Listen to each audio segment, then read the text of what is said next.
been us on every level to every decade, like I say, of their fake timeline. All throughout their history, you will see that we always was revolutionary.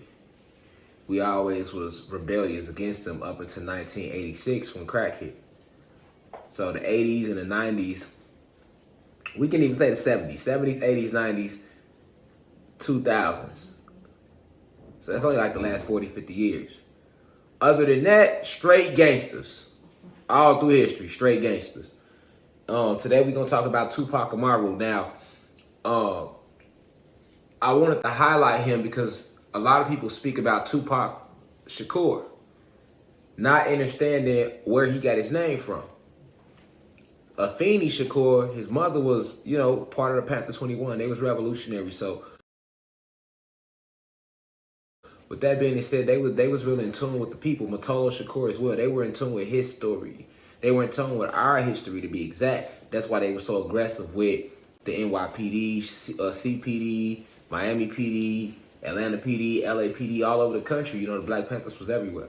But what made them so dangerous was the fact that they actually were aware of history, real history. So they knew who they were. They knew that this was our land. That's why they was trying to patrol the police. It was deeper than just, black on white. No, they knew, they understood. All right. And a lot of the Black Panthers were very articulate, very intelligent individuals who spent a lot of time reading. Bobby Seale, Huey P. Newton, gods like that. These gods were very, very articulate, very, very intelligent brothers who came together to fight against the struggle for our people.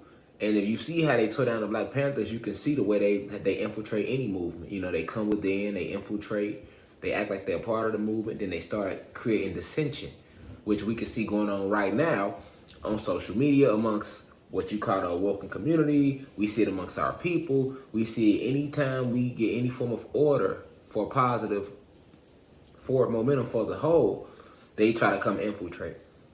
So Afeni Shakur, her being so in tune with herself and our people and where we come from in our history, she knew all about the Incas. Okay? So we're going to learn today about who the Incas are. Of course, I pulled up Wikipedia so you can feel free to read along like a Bible. Everybody, matter of fact, this class, everybody pull your laptops out, pull your extra phone out. I need you to read along. So we're going to start making these motherfuckers read alongs. You hear me? Straight up, just like it was. It's like, pull your book out. Everybody pulled their books out and shit. Pull your books out. God damn it. Go to Wikipedia. Look up Tupac Amaru. And you're going to know exactly where we at. Because nigga ain't even start reading yet. But yeah, I wanna read. You know how I like to do it. I want to tell you what they saying about not only Tupac Amaru, but the Incas. Because Tupac Amaru was the leader of the Incas. Okay, so we just ain't gonna get into Tupac Amaru in here without getting into the Incas. All right, so it's gonna get deep because you're gonna see. We're gonna find out today how deep these lies run and how advanced we always been. Okay, so Afeni Shakur knew all about the Incas, and one of their main leaders, he's a revolutionary. His name was Tupac Amaru. Okay, so Afeni, being revolutionary, named her son Tupac Amaru Shakur. So a lot of people, Tupac, that's the actual leader of the Incas. Okay, so that's another reason why they pushed the agenda of Tupac being an agent, Tupac being a sellout.